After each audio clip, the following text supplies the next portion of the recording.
Welcome back. You're watching SA Today with me, Mthatha. Let's take you here now. 3 people have died following floods in Port St. John's. The town was hit hard by a major flood less than a year ago. Heavy rain was predicted for the area by the weather service. Now, parts of the R61 leading into Port St. John's from Mthatha has also been damaged by the flooding. Meanwhile, Eastern Cape Premier Oscar Mabuyane today visited Port St. John's today. Now, let's get an update. We are now joined via Zoom by Thokozile Sokhanyile. She's the Deputy Executive Mayor of O.R. Tambo District Municipality. Deputy Mayor, thank you so much for your time this afternoon. Of course, learning of, sadly, of the 3 people who have passed away, during the latest round of flooding. Talk to us, Deputy Mayor, about what the latest is currently on the ground. We know, of course, a lot of devastation has occurred. We're here in Port St. John's with the Premier yesterday. We're with the Deputy Minister, Mthatha, whereby we've visited the people that have been hit hard by the disaster, where the area has been flooded. There was mudslung, whereby the whole area, it was drowned in water. Roads have been eroded, and people, their houses were filled with water. And there's mud everywhere. Then when some of the people, they are kept in the youth center because their homes have been destroyed. Then there are people that have died. It's unfortunate that we have lost some lives. One to pass words of condolences to the families. The 3 families in Inguza, 2 families in Coffee Bay, then some were still assessing the area. Most of the officials, a joint committee of officials from sector departments, the municipal officials, all of us, we are here assessing and collecting data so that we can come up with resources. We can ask the national office together with the provincial office to assist. As you can see, it is very much bad. Most of the people are homeless. The last time we're recording, it was 568, but now it has gone up because some of the houses, now that it's no longer raining, they are falling down because houses have got cracks. Even the roads where it has been eroded with big holes, there are cracks. We're in a dire situation. SANRAL has said that it's going to close the roads, especially the R61. The R61 is going to be closed. SANRAL has said so that the big trucks, they are not using that road. We're in a bad situation. And Deputy Mayor, as you speak, of course, one wonders then, where are those people being held, housed at least, especially those whose houses were not immediately submerged, during the flooding. You speak of a number of upwards of 500. So what are you doing to help those people who have been displaced because of the floods? We are keeping them in halls. We're keeping them in a hall in the youth center. They've got mattresses. We've provided mattresses and blankets. And the business sector, the business people here in Port St. John's and around the area, they've assisted us with the food and other things. We've given those people blankets and mattresses, even though it is not enough.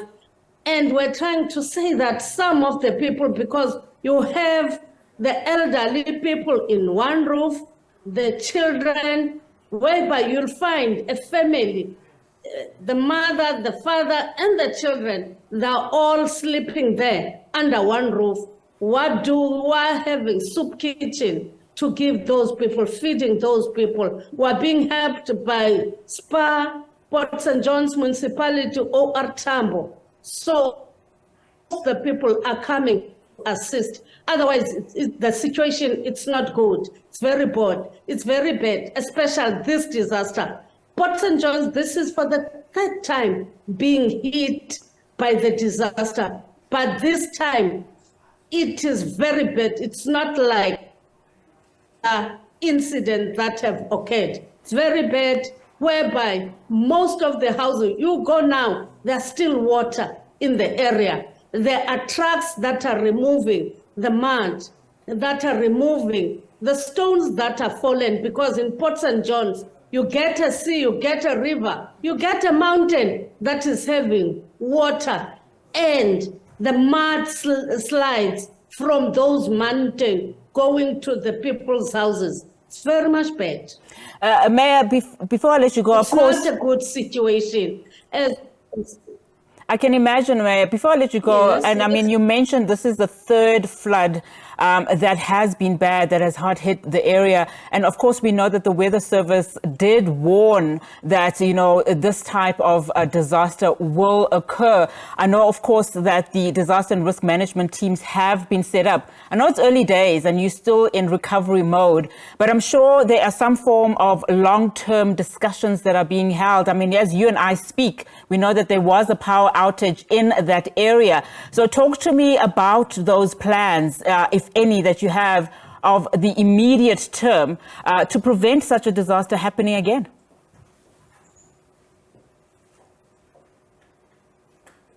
For instance, there is an area that is having a creek where it has grown into the river.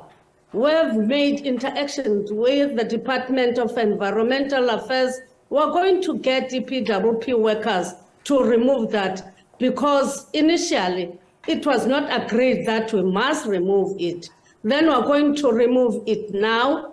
Then for the short term, we're saying that we'll provide these people with temporary shelters. But for the long term, we're in consultation with the chiefs and with the people around the area, so that as the municipality, we can relocate some of the people who have houses in the floodplain. So we're having those consultations. Otherwise, electricity has been restored.